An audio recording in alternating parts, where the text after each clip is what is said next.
Hi, it's Mr. Skelton, and I want to talk to you about getting the bow ready for playing. There are two steps that we have to do pretty much every time we're going to play, and then one that happens after that's sort of to prepare the instrument to put away.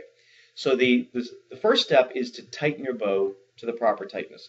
Now, hopefully, when you take the bow out, it's already on the looser side. Loose is good because then it makes the bow last longer. It's kind of in a relaxed state. And when it's loose, if you're looking in the middle of the bow, the hair should be really close to the stick. On most bows, it'll be touching it. On some, it might be a little bit away. That's fine. Some of the hairs might be moved apart a little bit, might look a little ragged, and that's okay. That's how we put it away when it's stored. But we can't really play very easily that way because if we move it over the string, we're going to hear the stick hitting the string, and that's not going to be so good. So we have to tighten it, and we use this little screw at the bottom of the frog here. It's like I say, because it's a screw, it's righty tighty. We give it maybe about 5 or 6 turns. Two. And the very first time is usually when we have to pay the most attention. And I have a little easier way to remember that in the future. We always judge it by what it looks like in the very middle of the bow. In other words, here's the tip, here's the frog. So in the very, very middle, because this is where it should be, where the stick and the hair should be the closest. And there's a couple different ways to kind of gauge how much space should be in there. The easiest way is something I call the pinky test. Everyone's pinky is a little bit different, and that's okay. Uh, but the main point is right in the middle, right between tip and frog, and right in between the stick and the hair. If your pinky just barely goes in kind of tight, right, that's about right. Right? And it's better if it's a little, if your finger's too tight, um, or if it's too tight for your finger to go in, that's better than if it's really easy to put in. The tighter it is for your finger, the looser your bow is. And we'd rather have it on the looser side than on the tighter side because it lasts longer if it's on the looser side. Um, if you find, another way to judge this is to always make sure that it curves. It should curve into the middle.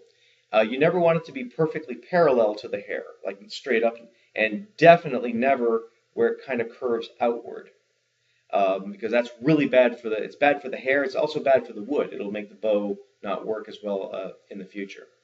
Okay, so that's the first thing is getting it to that proper amount of space. By the way, we never touch the top or the outside part of the hair because the oils on our finger will make that not work so well. So try to avoid that. It's okay to do the pinky test in between there, but try to avoid it on the top. The second step is called rosining. And rosin and this one happens to be round, it doesn't really matter. This one's also on the darker side. Some of yours might be square, rectangular, it might be just as dark as this, it might be lighter. It's all pretty much the same thing, certainly at this stage. And the rosin is what actually makes the sound. The bow just holds it. That's its job. The rosin is what it makes the bow sticky enough to actually make the string vibrate. So it's really kind of important. We always put on at least a little bit at the beginning. Now, if you have a brand new bow, and you'll know it because you put it on the string and it won't make a sound, you might have to do this a lot in the very beginning.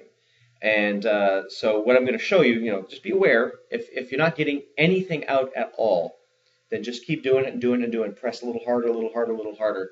The rosin is good when it starts getting dull, a little scratched up a little bit.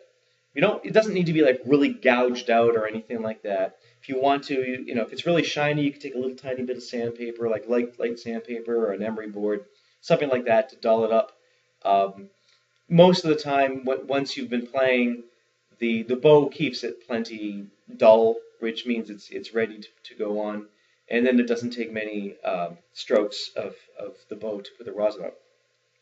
Now, it's not rocket science to put rosin on the bow, but there is a way that will help develop really good bow technique while you're doing it, and it's like perfect time to do it.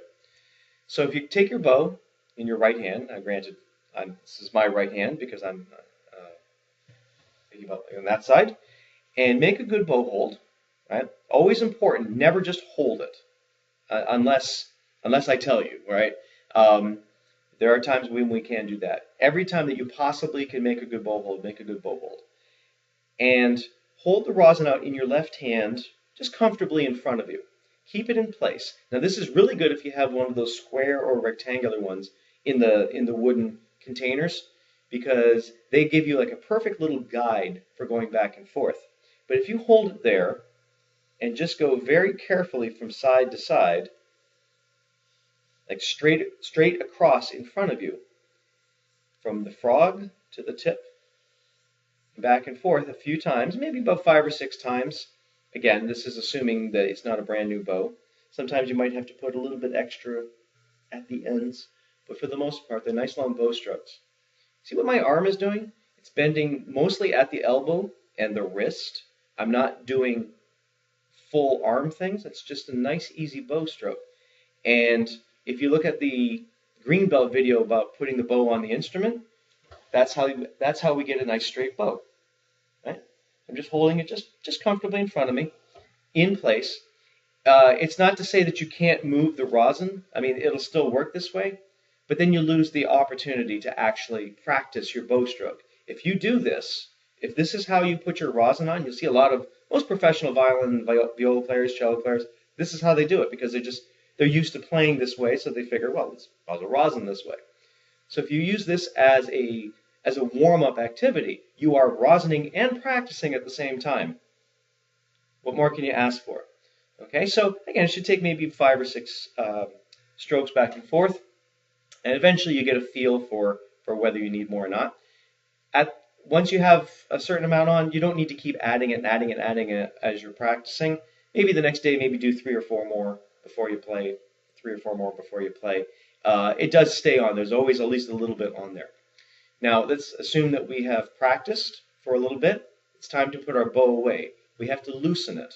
Can't put it away in playing tightness, right? Just like you can't put a violin or viola away with the shoulder rest on. You can't put a cello away without putting the end pin back in, right? These are just things that we have to do.